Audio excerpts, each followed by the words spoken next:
एक ने कल हमसे कह रहे थे, काजी आप तो गंगा जी में स्नान करने के लिए मना करते हैं। हमने कहा क्यों करते हैं, ये कभी हमसे पूछा नहीं गया, क्यों करते हैं? गंगा जी परमात्मा का चमत्कार है, गंगा जी परमात्मा का प्रसाद है। हम गंगा जी में स्नान करने के लिए मना करते हैं, गंगा जल में नहीं। संसार में गंगा जैसी नदी संसार में कहीं नहीं है। हम भारतीयों की जो संस्कृति है ना, हमारी संस्कृति क्या है? गाय, गंगा और गीता। गंगा जी में स्नान मत करो, गंगा जल में स्नान करो। गंगा जी से दूर जाकर गंगा जल लेकर स्नान करो। जितना चमत्कारिक ये नदी है, संसार में कोई नदी ऐसी नहीं है। ऐसी कोशिश करो, जब हम गंगा जल पिएं तो हमारे हाथ से गिरा हुआ एक झूठा बूंद गंगा जी में ना जाए। गंगा जी में पैर डालकर बैठे रहते हैं, उसे हम गलत मानते हैं। गंगा जी में पैर डालकर ना बैठें। गंगा जल में स्नान करना है तो गंगा जी से गंगा जल लें, दूर जाएं।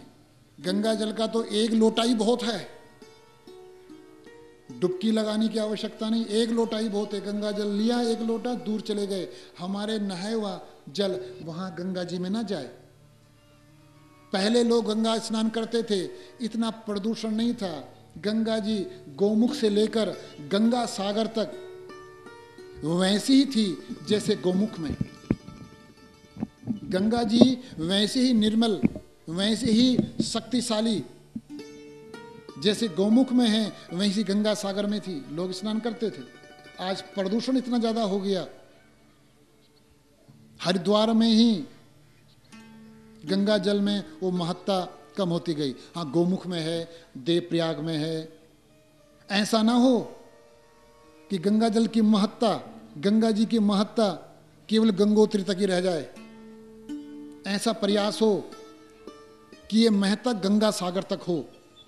इसलिए हम गंगा जी में स्नान करने के लिए मना करते हैं। माघ मास आएगा, माघ मास। जिनके शरीर में श्वेत कुष्ठ है, श्वेत दाग है जिनके शरीर में, इतिहास में एक घटना है औरंगजेब के समय की।